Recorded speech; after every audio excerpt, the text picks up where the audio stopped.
How you doing, folks? I wanted to start you off with a little tour of my game room.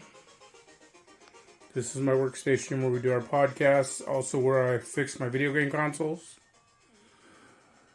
my Star Wars posters, and lightsabers, some of my lightsabers. Some of my more favorite action figures that I have carded. I'm a real big fan of the Bill and Ted's. I'm the Ghost Rider. Also, absolutely love the Chaos Comics Lady Death and Evil Ernie. So some of those. Cool desk lamp. Some 3 3/4 Joes. A lot of customs. Actually, I think every one of these is a custom.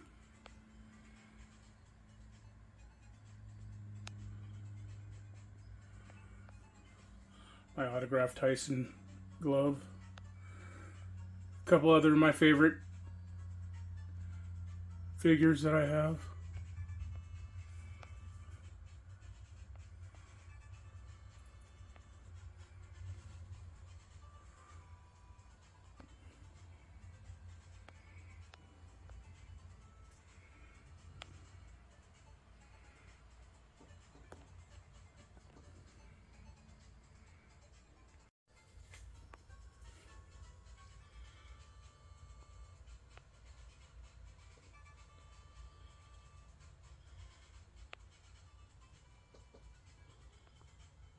Then we have my TV area with various 3 3/4 inch Marvel figures.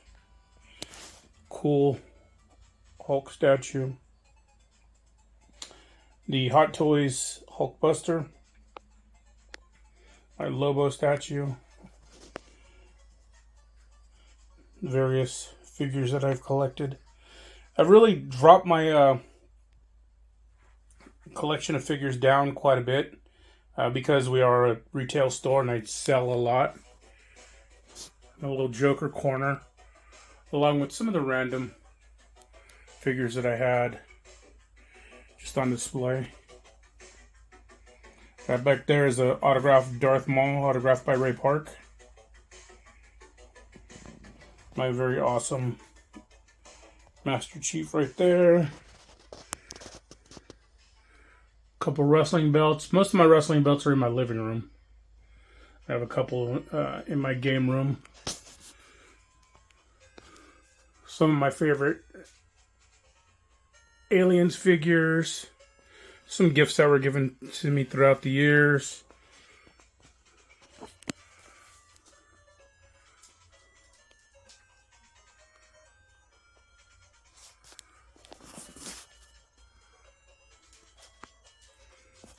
And then my favorite piece is the 1-Up Arcade. This is a modified version of it. I added the 4-player, and it has the Raspberry Pi. So it's got all kinds of systems and games on it.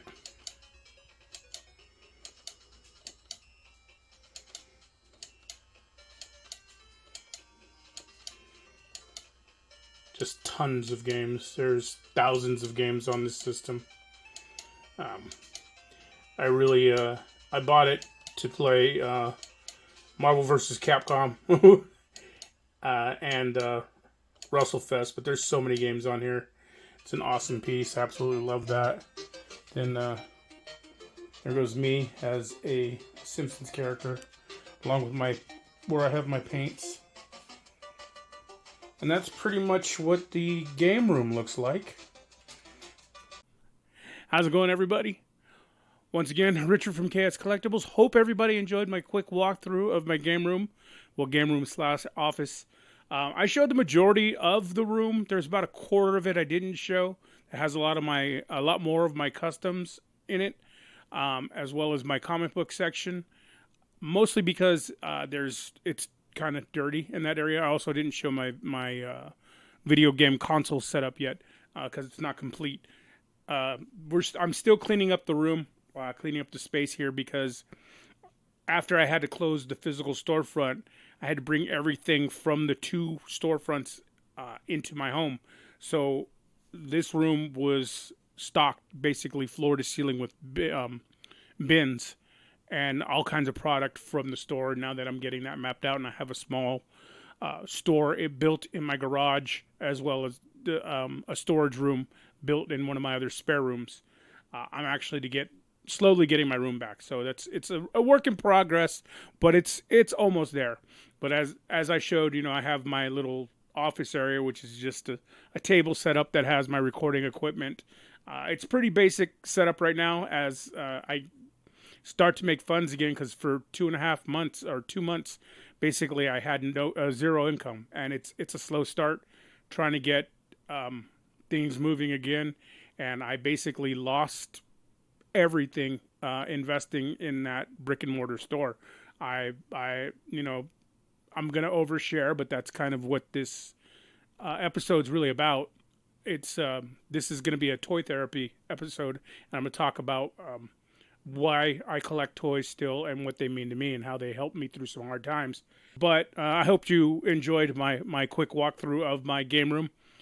There will be a further walkthrough later once I get everything cleaned up. We'll also do a walkthrough in my garage, which is an active store for customers to purchase toys. And I also have my living room, which is set up with a bunch of wrestling memorabilia, autographed turnbuckle pads, belts.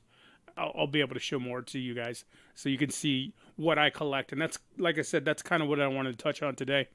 Why I collect and what got me kind of back into collecting.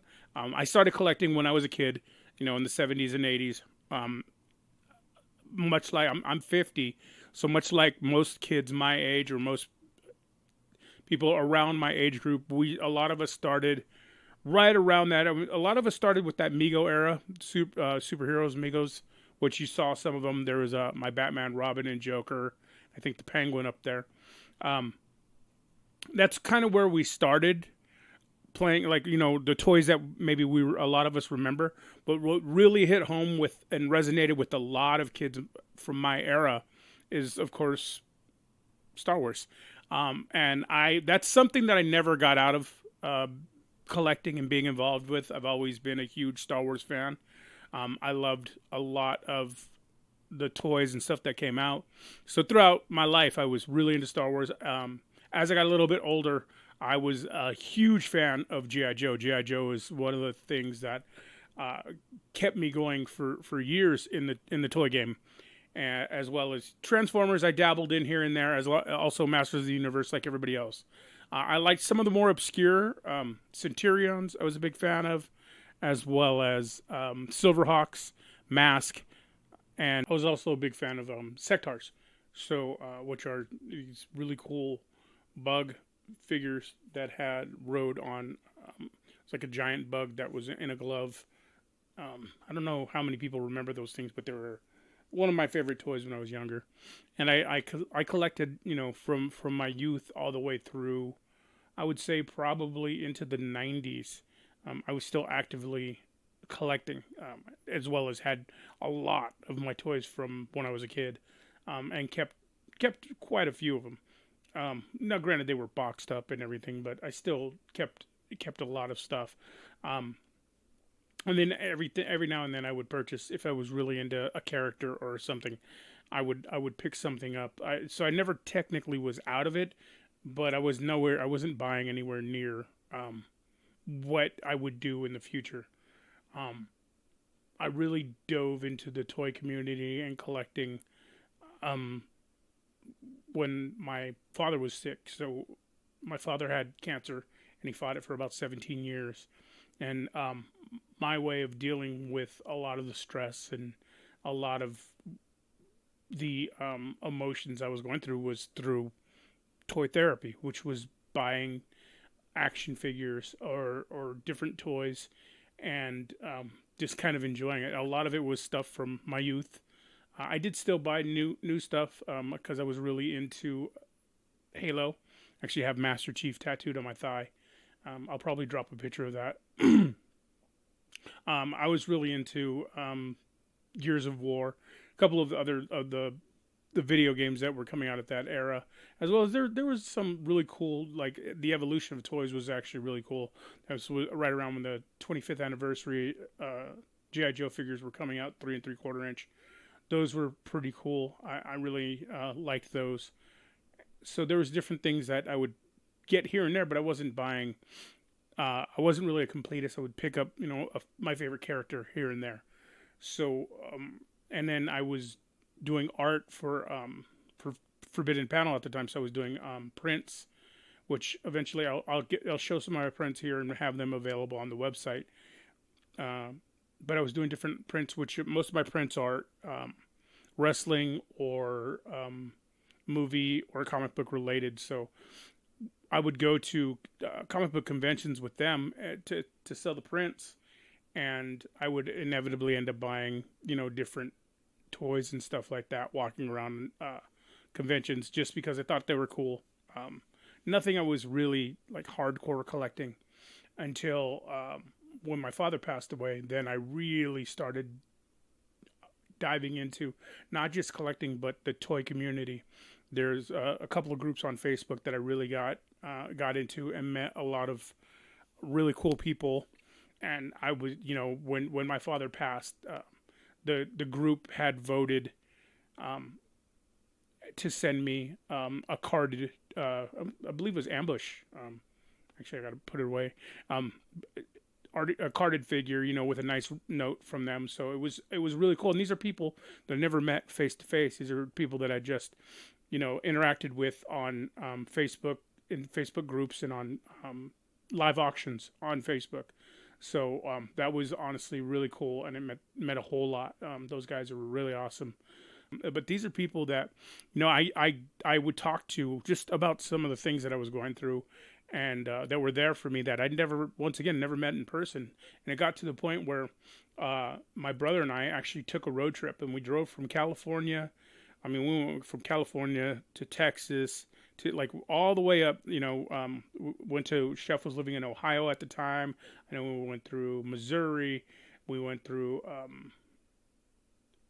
Pennsylvania, Tennessee, just to meet, some of these people that we've met on toy groups, because like I said, it's a community, and the toy community as a whole is really, really cool. And that's the thing that I want to keep alive, and why I invested in the store in the first place, and why I wanted to open a store, because I want to not only keep toy collecting alive, but I want to keep the toy community alive. Like, I want the future. I want kids to still collect toys, even though they have video games and tablets and they have the world at their fingers.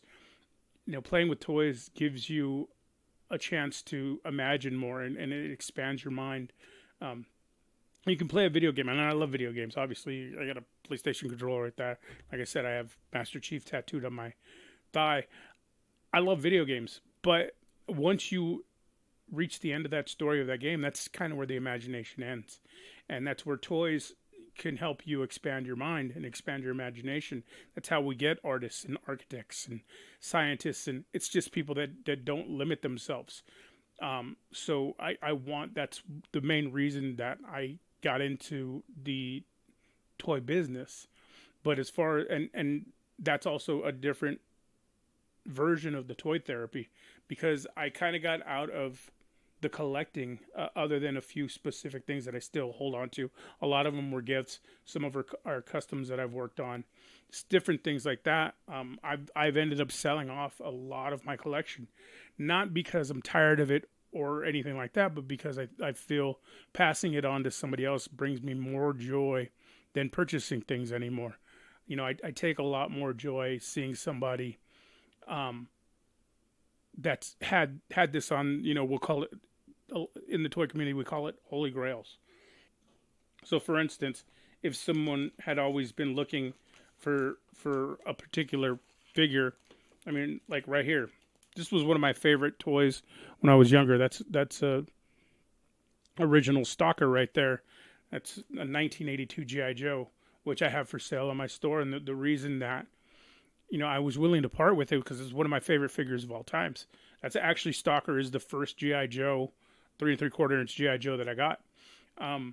And the reason I'm okay with parting with it is because I've enjoyed it for years, and now it's just sitting and collecting dust. When somebody else can get it, and it means so much to them, that brings me a certain amount of joy too, and helps me deal with the stress and anxieties of life. Everybody has stresses and different anxieties that they're dealing with and on any given day. And everybody deals with them in a different way. For years, I dealt with a lot of my stuff in a very unhealthy way. I buried things deep, deep down. I was never one to talk about and I'm still really not someone that talks a lot about what they're going through and what they're dealing with. Because I've had in the past dealt with things in a very unhealthy way, and I've always prided myself on being someone that people can look to for help. Now I can't financially help people, but I am always around to listen, and do whatever I can to help people out. And part of that, like I said, is the toy therapy, because it does relieve stress. It does, like, sometimes just sitting in your toy room, or even if you don't have the space to have a toy room, just having a couple of figures and looking at them. And some people take pictures of action poses or whatever, or maybe it's a carded figure you have hanging on your wall, or a particular episode of a cartoon or something like that, an old game that you can go through and play. Sometimes when I'm particularly upset or down, I'll jump on that arcade system and I'll play NBA Jam. That's one of those things it's just mindless fun. And that's something that has helped me through some very hard times. And I was going through it really bad a few years ago after my mother passed. When my mother passed, I was drinking that to excess. It was bad. It was a constant everyday thing, and I was spending hundreds of dollars a day drinking because I couldn't deal with it. I couldn't get a grasp on who I was or what. Like, for so many years, I'd taken care of my parents. I'd been moved home or stayed home, or actually moved back home and helped my parents as my dad was sick, helping both my dad and my mother. And then when my youngest son, who was here, also helping, ended up moving out of state, then it was on me. Then when my father passed, my mother had a really, really rough time with dealing with that. So I had to be strong for my mother. And, I was growing up, we were not, a lot of people talk about how Gen X is, and, I can't, and this is going to sound bad, but I guess I'll explain it. I don't remember my father ever telling me he loved me until I was in my mid to late 20s when he had a heart attack. I talked to him on the phone, on a payphone, mind you, and just to see how he was doing. And, when he hung up, he told me he loved me and everything. And that was the first time I remember him telling me he loved me. Not that I didn't feel love or I wasn't loved as a child or anything like that. It's just those words. It was always kind of an unspoken thing. I had the coolest parents in the world.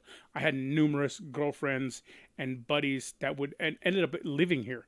I've had friends that I had a buddy whose parents had moved, and he didn't want. It was the last, I think maybe I think it was like maybe 3 weeks to a month of school, and his parents were moving, and he didn't want to leave school before the end of the year, and he just ended up staying here. I never asked my parents. My mom comes in, and she's like, "Who's that kid sleeping on the floor in the den?" I'm like, "Oh, that's my buddy Jason. Like, his parents moved. They said he could stay here for like the last 3 weeks of school." And she's like, my parents are just like, "Okay, as long as they help around the house." They never cared.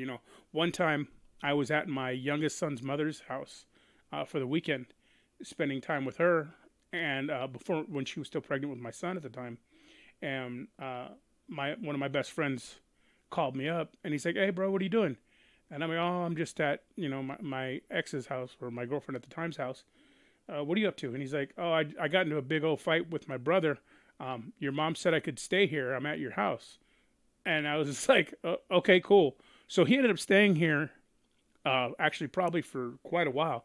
But he was here, that weekend. I wasn't even here. He came and asked my parents if he could stay here. That's how awesome my parents were. So that's. It's not that I wasn't loved. It's just the words weren't thrown around.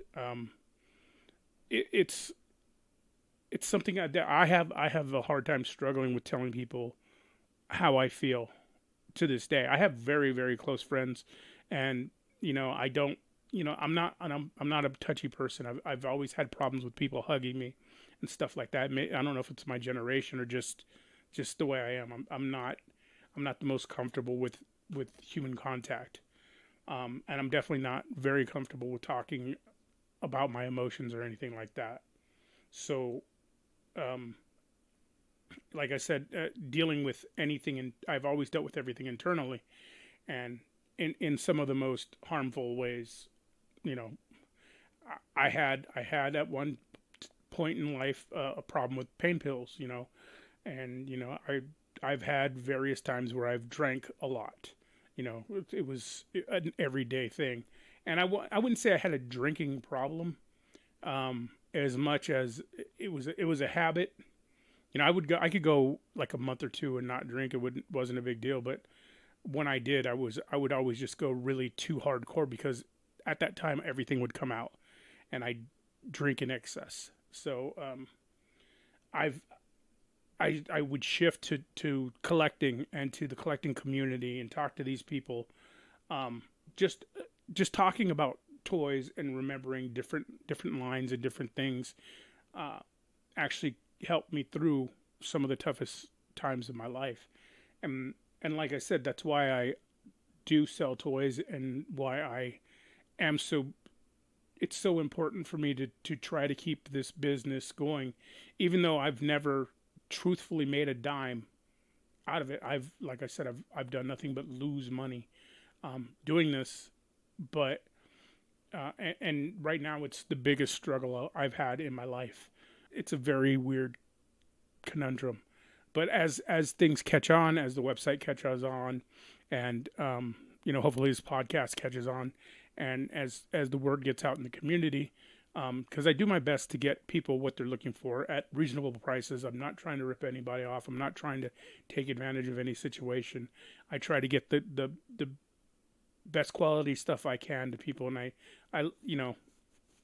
so as word gets out, I have a lot of very loyal customers that are there.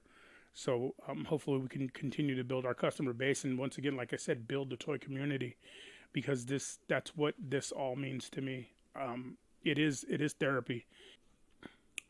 It does keep me going and enjoying the geek life, if you will.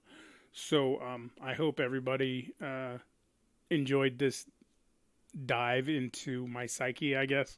Um, this is kind of what I mean by toy therapy. I do plan on getting other people on here and talking about their journeys and why they collect, because everybody has a different story and they collect for different reasons. So, once again, thank you all for your support, for everybody out there who listens or watches these on YouTube, Spotify. The shorts are on TikTok.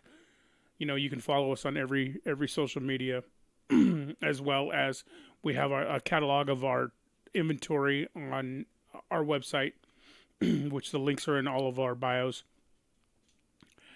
There are some things that are not up on our website as of yet. We're constantly, like I said, there's a lot of inventory that I still have in the home that we're constantly updating the website. So there's new stuff going on there all the time.